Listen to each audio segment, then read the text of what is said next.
What are your thoughts on Chris d'Entremont's decision to go to the Liberals? Well, last spring, Canadians elected a minority parliament and put a check and balance on the power of an untested prime minister. Mr. Carney is trying to manipulate that result and get a majority Canadians did not elect. I think it's shameful what he did. I could never imagine doing something like that, to misrepresent yourself to voters, to lie to your volunteers.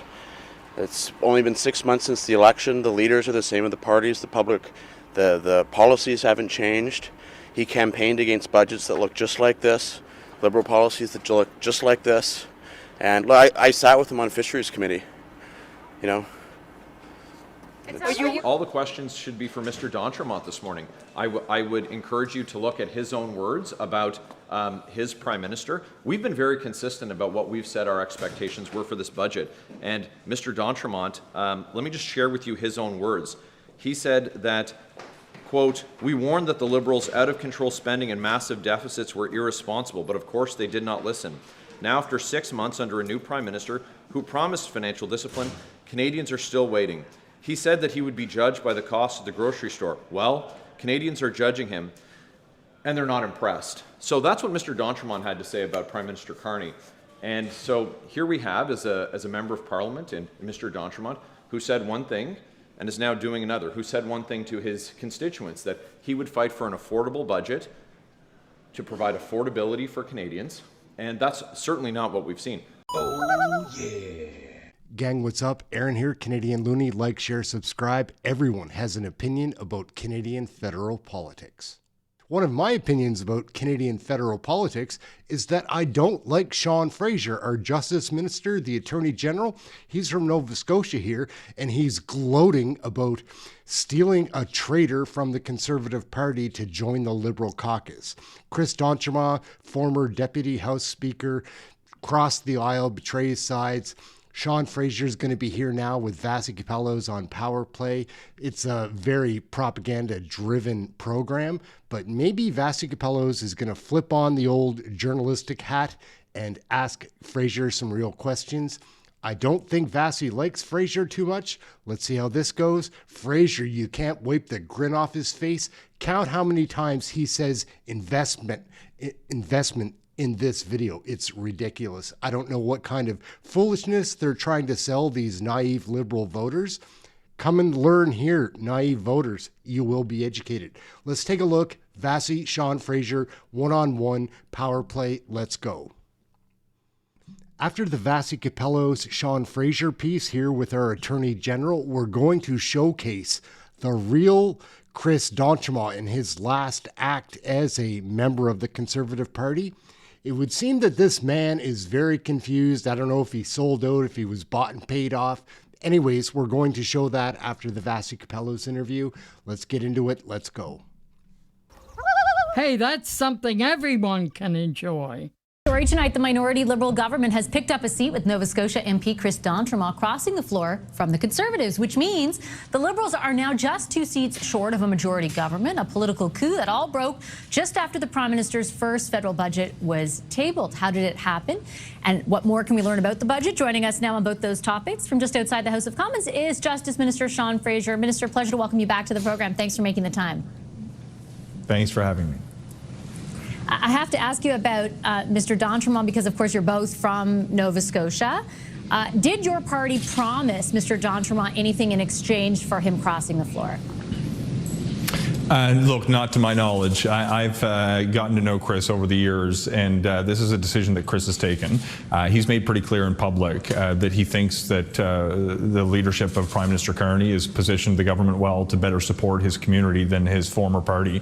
And for Chris, from the moment I met him, it's always been about what's good for his community. We had the opportunity years ago to work together on a project in the town of Yarmouth, where he comes from. He and the local Liberal MLA, Zach Churchill, were both advocating for this at the same time. They brought us down, we hosted an event, and it was an announcement done in collaboration with people who were at the time working within different parties. What I took from that experience was that Chris is a guy that is above partisan politics. He's about what's good for his community, and anybody who takes that approach is a value add to the government caucus and to Canadian politics more broadly. So we're thrilled to have him. Were you involved, Minister, in any of the discussions or efforts to bring him over to the Liberals? Look, my engagement with Chris, really dating back years, was always more about what issues was community wrestling with, how can the government help. Certainly expressed an interest initially jokingly years ago. If he ever had wished to join the government caucus, we'd be more than happy to have him. But those conversations really didn't focus on the politics. They focused on the policies that would have an impact on the people that we both represent in rural Nova Scotia.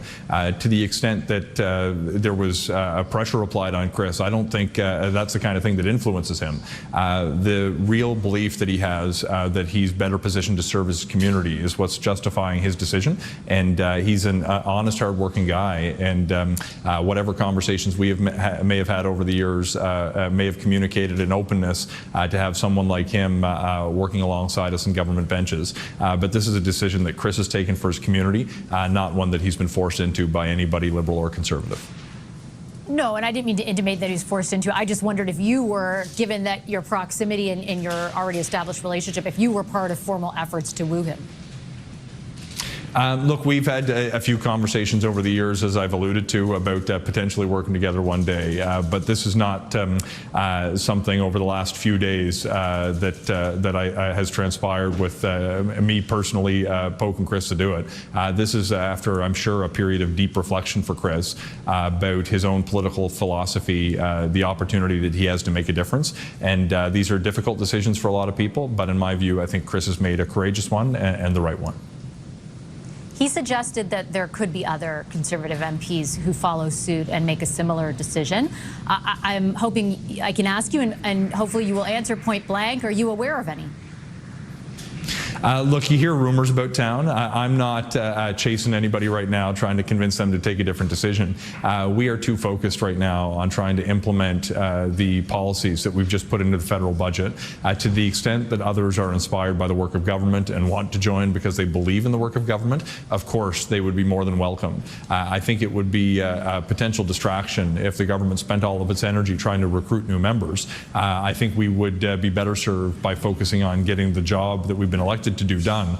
And if others are inspired to join us as the result of the policies that we're putting forward, the work that we're doing, of course we'd be more than happy to have them. But right now, the focus has to be on this budget, which is about investing in communities to grow the economy.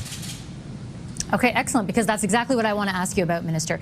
In advance of the budget, your government billed it as, quote, transformational, generational, and a sea change.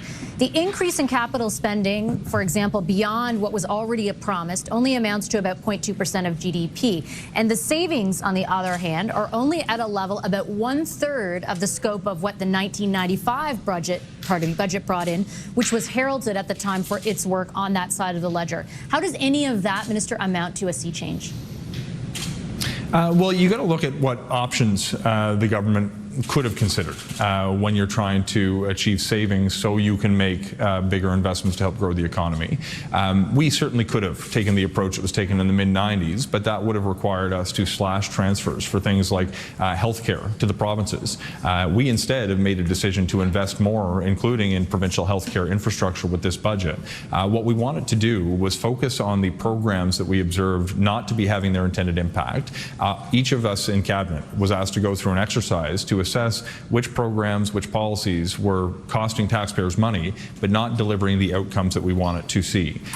Those programs will be phased out, some through organic sunsetting periods. There will be some attrition, some early retirements offered to folks in the public service. But what it's done is it has freed up capital that allow us to make investments that are going to help grow the economy. Investment tax credits for those who are going to bring a business to Canada. Tax deductions for those who are going to buy a new piece of equipment to scale up. Investments in infrastructure where they're going to put people to work in the short term, but create a stronger economy in the long term. The impact that this budget is going to have over the next decade or number of decades is extraordinary when you look at the opportunity to build the kind of economy that will generate productivity and revenue for generations to come.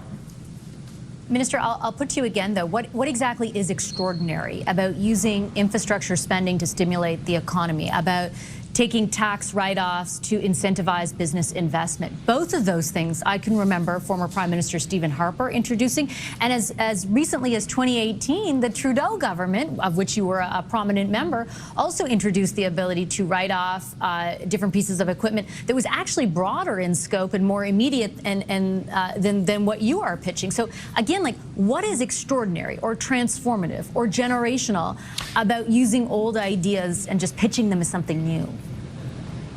Well, I would disagree that these are simply old ideas being pitched as something new.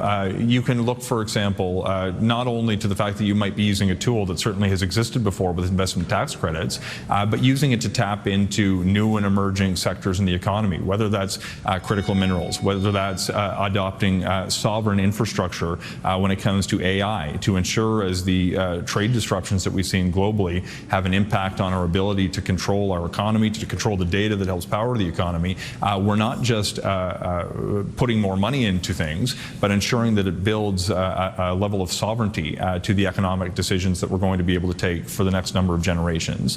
In addition to these major investment tax credits that will attract new industries, when you actually see the deduction allowing people to immediately write off the full value of investments, certainly that's been done in different ways before, but not necessarily in the same way for the same industries to the same scale. You're also seeing an unprecedented investment really outside of the great wars of the previous century in the Canadian Armed Forces that are not only going to offer a pay raise to men and women in uniform, but it's going to create a defense industrial strategy to ensure that more Canadians are put to work in good paying jobs when we make those investments. The list of examples continues, but I don't want to exhaust our time in the conversation on this topic alone.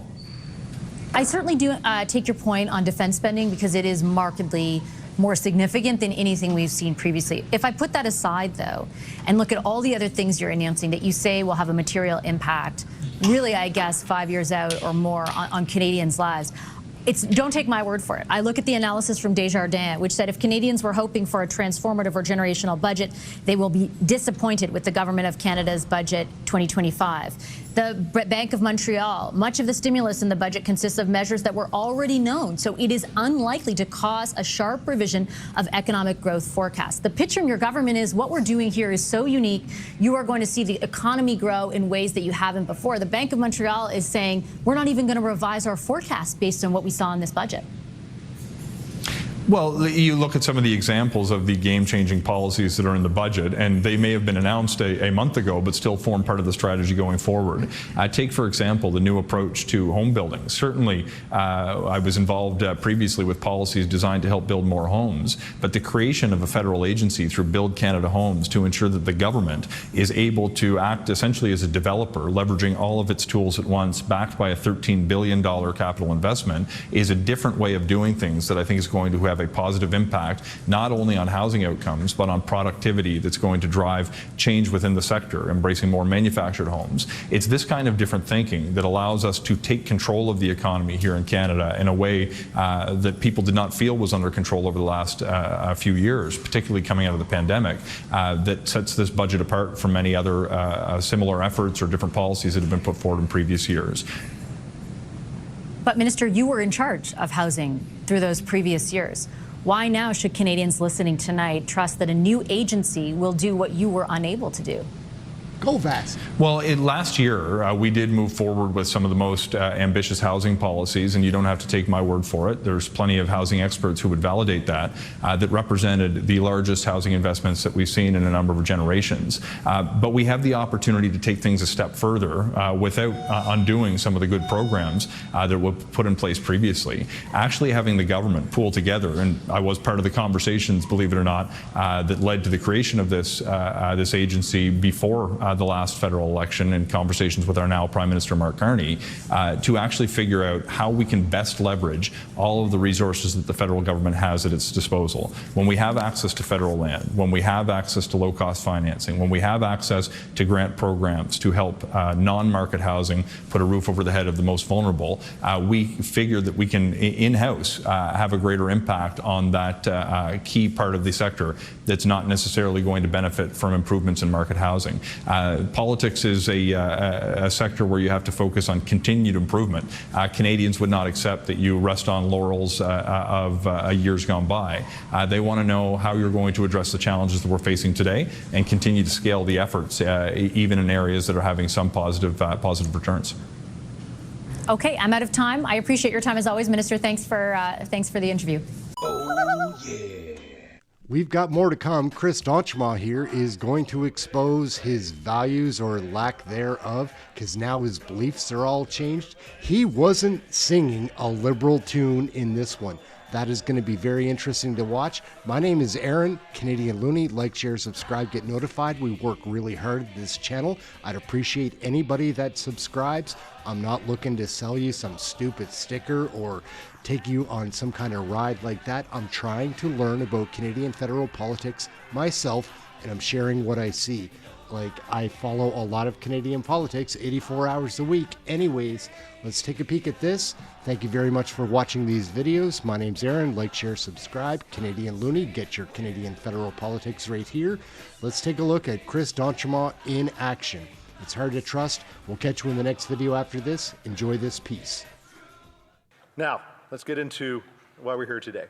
I want to speak in support of the Conservative motion because Canadians are hurting. Families are being forced to cut deeply into their grocery budgets just to get by. And frankly, that makes me a little bit angry and a little bit sad. Canada is a wealthy country, but under this Liberal government, it's being mismanaged. Taxpayers are being squeezed, and their hard-earned money is being wasted.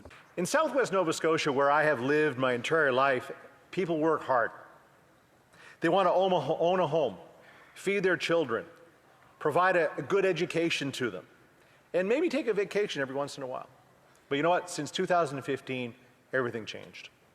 Since I was first elected here in 2019, the cost of living has skyrocketed. Even then, families in West Nova, it was called at the time, but in Acadianapolis, were struggling. We warned that Liberals, their out-of-control spending and massive deficits were irresponsible. But of course, they didn't listen. And now, after 6 months under a new Prime Minister who promised financial discipline, Canadians are still waiting. He said they'd be judged by the cost, he'd be judged by the cost at the grocery store. Well, Mr. Speaker, Canadians are judging him, and they are not impressed. That's right. Instead of delivering relief, this government delayed its budget. So we're still waiting for a budget. We haven't seen a budget in a year and a half. Why? Because it's projecting an over $92 billion deficit. That's a monstrous, irresponsible burden on future generations. That's right. We'll hear it, I'm sure, maybe the questions that they're talking about a generational investment.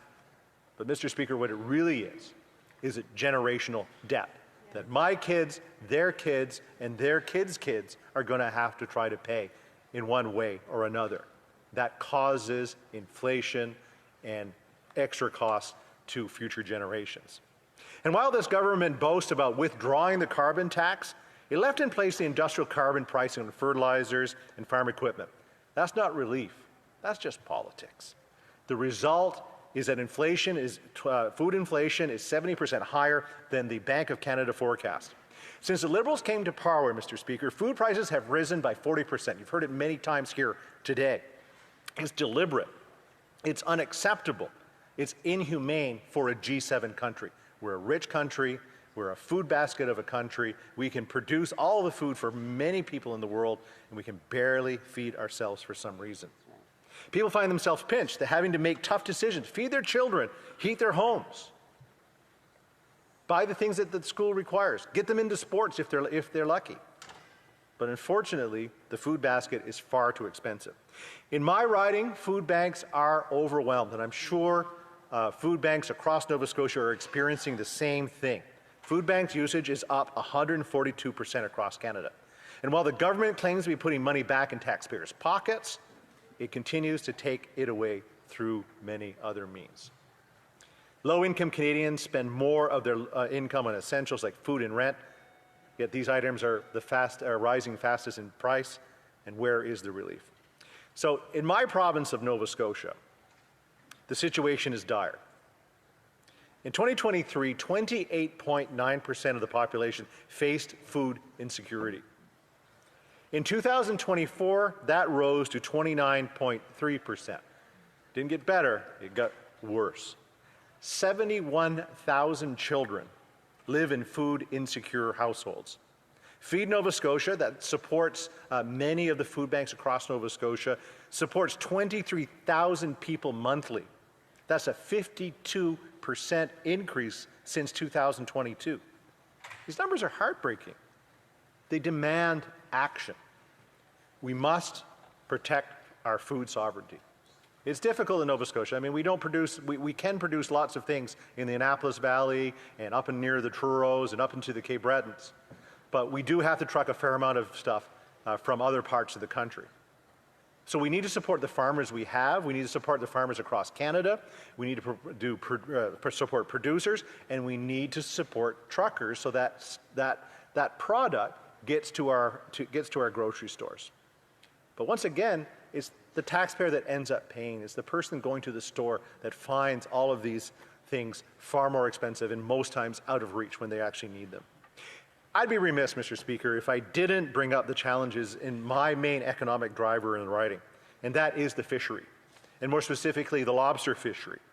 Last season was a tough one, and a number of new entrants did not make it because of the expense of everything.